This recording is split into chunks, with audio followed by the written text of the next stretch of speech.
আমি জানি না এই ভিডিওটি তুমি কখন দেখছো।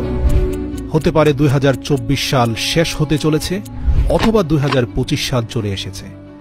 নতুন সাল আসবে, এটাই নিয়ম, এটাই স্বাভাবিক। তবে বন্ধু, ক্যালেন্ডার বদলায়, কিন্তু তুমি বদলাওনি। আমি জানি না তোমার গত বছর কেমন ছিল, কিভাবে কেটেছে, কিন্তু বন্ধু, সামনে আসতে চলেছে যে 6টি মাস, আমি গ্যারান্টির সাথে বলতে পারি তোমার লাইফ চ্যালেঞ্জিং হয়ে যেতে পারে যদি তুমি আজ থেকেই শপথ না করো। হ্যাঁ, আমি তোমাকে বলছি, 6 মাস, 6টি মাসের জন্য উধাও হয়ে যাও। যে লক্ষ্যে তুমি 5 বছরে পৌঁছাতে চাও, তা মাত্র 6 মাসে অ্যাচিভ করে ফেলবে। তোমার মধ্যে ভয়ঙ্কর পরিবর্তন চলে আসবে। বিশ্বাস হচ্ছে না? আজকের তারিখটা তুমি নোট করে নাও, আর ভিডিওর মধ্যে ডুবে যাওয়ার আগে দয়া করে যা কিছু অতিরিক্ত করছো তা বন্ধ করে দাও। 6 মাসের জন্য উধাও হয়ে যাও।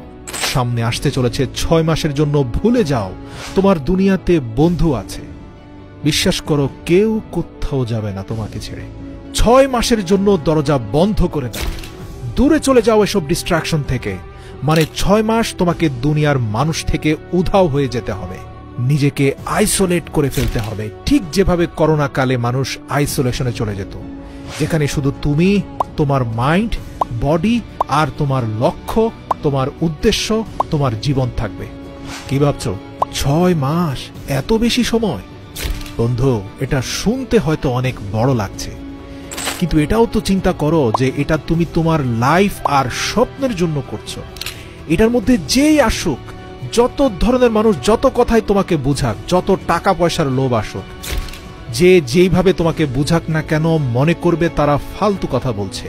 তোমার বন্ধু নিজের স্বার্থের জন্য তোমাকে কাছে ডাকছে।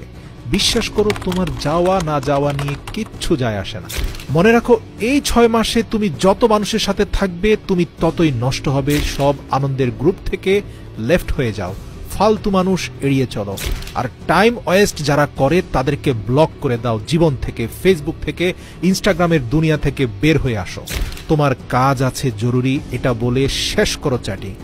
মেসেজ টাইপ করে নিজের সময় নষ্ট করো না।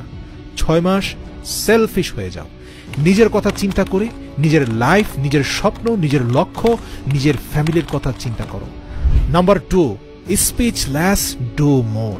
মনে রেখো, খালি পেট আর পয়সা সবসময় আওয়াজ করে বেশি। তোমার অ্যাটিটিউড আর তোমার মোটিভেশনাল স্ট্যাটাসে কিছুই হবে না বন্ধু।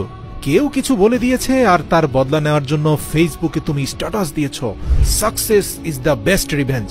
স্ট্যাটাস দিচ্ছ আর দিনভর বিছানায় পড়ে আছো।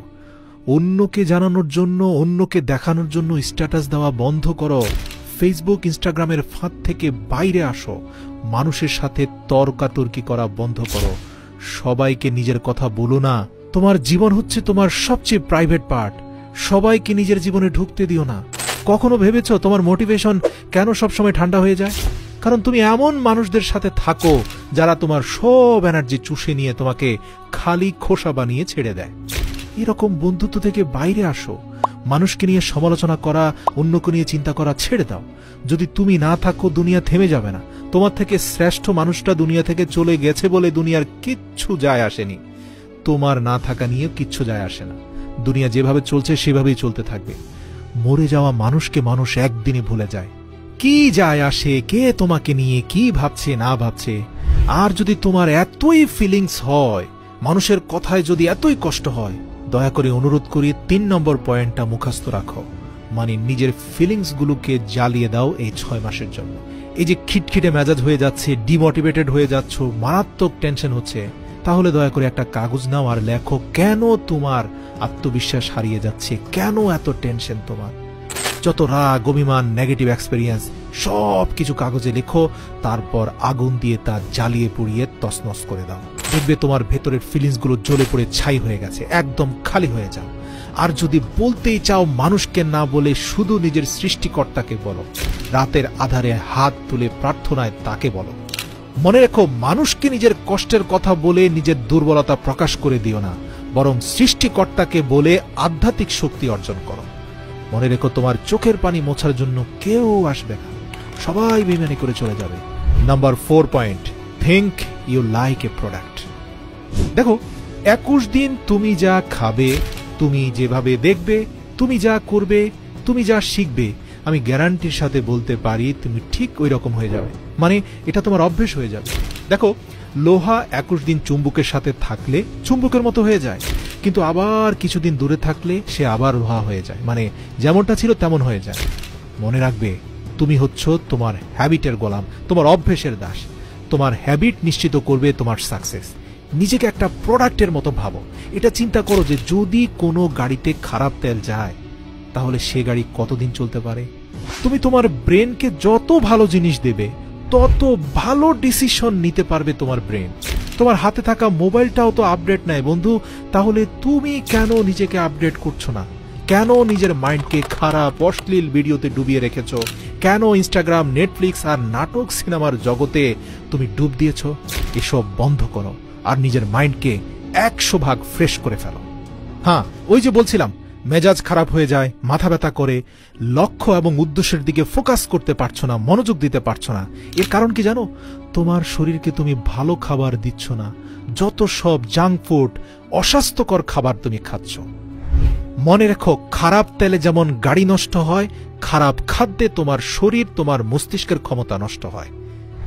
বিশ্বাস করো, মনোযোগ দিতে না পারলে প্রতি সপ্তাহে 4 দিন রুটি খাওয়ার বদলে কাঁচা বাদাম খাও। এই কাঁচা বাদামের ওমেগা 3 ফ্যাটি অ্যাসিড তোমার ব্রেনের শক্তিকে বাড়ায় কিনা, তোমার মনোযোগের ক্ষমতাকে শক্তিশালী করে কিনা, হাতে নাতে প্রমাণ পেয়ে আমাকে বলো। শরীর মোটা হয়ে গেলে জিমে চলে যাও, ধীরে ধীরে নিজেকে প্রস্তুত করো। আচ্ছা, তুমি লাইফে কিছু করতে চাও আর সেটা করার জন্য তোমার এনার্জি থাকতে হবে। তোমার শরীরে যদি এত চর্বি থাকে আর যদি তুমি এত দুর্বল হয়ে যাও, তাহলে তুমি সফলতার ধাপগুলো পার হবে কিভাবে? আসছে 6 মাস, নিজেকে পাল্টে ফেলো। খাদ্য অভ্যাস চেঞ্জ করো, বডিকে ভালো কিছু দাও। স্বাদের জন্য খেও না, জীবন্ত খাবার খাও, জীবনকে ভালোবেসে খাও। জিমে যাও, টেস্টোস্টেরন বাড়াও। অনেক বেশি মাসেল হবে, অনেক বেশি টেস্টোস্টেরন বাড়বে। হাই টেস্টোস্টেরন মানে হাই এনার্জি, মোটিভেটেড ফিল করবে টেস্টোস্টেরনের কারণে। তোমার মাইন্ড মানে তোমার ভেতরের জেনারেটর ভালো কাজ করবে, মনে হবে যেন তুমি আকাশে উঠছো। এবার যখন নিজের শরীরকে প্রস্তুত করে ফেলেছ, নোট পেপার নিয়ে লিখে ফেলো তোমার যা যা লক্ষ্য, তোমার সকল স্বপ্ন লিখে ফেলো। 1 বছর কি করতে চাও আলাদা লিখো, 6 মাসে কি করতে চাও আলাদা লিখো, 1 মাস, 1 সপ্তাহ, এমনকি দৈনিক কি করতে চাও তাও লেখো। মনে রেখো, নিজের গোলকে যত ছোট করে অ্যাচিভ করবে তত তাড়াতাড়ি তা অ্যাচিভ হয়ে যাবে। আর যত বেশি অ্যাচিভমেন্ট হবে, তোমার আত্মবিশ্বাসের শক্তি তত তীব্র এবং শক্তিশালী হবে। আচ্ছা, ধরো তুমি ফেসবুকে 10 লক্ষ টাকার পণ্য বিক্রি করতে চাও। তার জন্য তোমাকে ডিজিটাল মার্কেটিং শিখতে হবে, প্রপার গাইডলাইন মেনটেন করে চলতে হবে। একদিনে তো সম্ভব নয়, তার জন্য তোমাকে পরিশ্রম করতে হবে, ডিসিপ্লিন নিতে হবে, প্রপার ট্রেনিং এর দরকার হবে। এরপরে তোমার গোলে স্ট্রাইক করতে হবে। মোটিভেশন দেখে কিচ্ছু হবে না। 6 মাস পরিশ্রম করার জন্য ভেতর থেকে মোটিভেশন আসতে হবে। তোমার উদ্দেশ্য ক্লিয়ার হতে হবে। তুমি সাকসেসফুল কেন হতে চাও? প্রশ্ন করো তো। তোমার পারিবারিক অবস্থা চেঞ্জ করতে চাও, নাকি গরিব হয়ে বাঁচতে চাও না, না তোমার ভালো হেলথ চাও? কিসের জন্য চাও তুমি সফল হতে? তা কমেন্ট করে এই ভিডিওর নিচে বলো। এই ভিডিওতে করা কমেন্টকে আমি তোমার শপথ বাক্য হিসাবে ধরে নেব। যেভাবে একটা ক্ষুধার্ত ঈগলের ফোকাস শুধুমাত্র তার খাবারের দিকে থাকে, সেভাবে তুমি তোমার লক্ষ্যের দিকে ভয়ঙ্কর ফোকাস দাও। কাজ শুরু করার আগে তোমার ফোন বন্ধ করে নাও। একই সময় একই কাজ করো, না হয় অনেক কাজের মধ্যে তুমি ঝুলে থাকবে। খাবার খাচ্ছ, মনোযোগ দিয়ে খাবার খাও, প্রয়োজনের থেকে বেশি পরিমাণে চিবিয়ে খাও। জিম করছো, তাহলে শুধু জিমটাই করো, পুরো ফোকাস জিমে দাও। বই পড়ছো, পরিপূর্ণরূপে বইয়ের ভেতরে ঢুকে যাও। কিন্তু বেশিরভাগ মানুষ ঘরে থেকে অফিসে চিন্তা করে, আর যখন অফিসে থাকে তখন অফিসের কাজ ফেলে ঘরের চিন্তা করে। প্রিয় বন্ধু, ওই ফাঁদে পড়লে কিন্তু শেষ হয়ে যাবে। বিশ্বাস করো, 21 দিন যখন যে কাজটা করছো সেটাই মনোযোগ দিয়ে করো। সচেতনভাবে সজ্ঞানে অন্য কোনো চিন্তা মনের ধারে কাছেও আনবে না। শুধুমাত্র 21 দিন করো, তারপরে তুমি ফ্রি ফ্লো স্টেটে চলে যাবে। ফ্রি ফ্লো স্টেটের মানে বুঝতে পেরেছো? ওই যে যেমন মোটরসাইকেল যেদিন সর্বপ্রথম চালানো শিখছিলে, সেদিন কত মনোযোগ দিয়ে ক্লাস টেনেছো, কত মনোযোগ দিয়ে সামনে গাড়ি দেখে ব্রেকে চাপ দিয়েছো। আচ্ছা বলো তো, 6 মাস পরে কোনো গাড়ির সামনে চলে আসলে ওই চিন্তা ভাবনা করেই কি তোমাকে ব্রেকে চাপ দিতে হয়, ক্লাস টানতে হয়?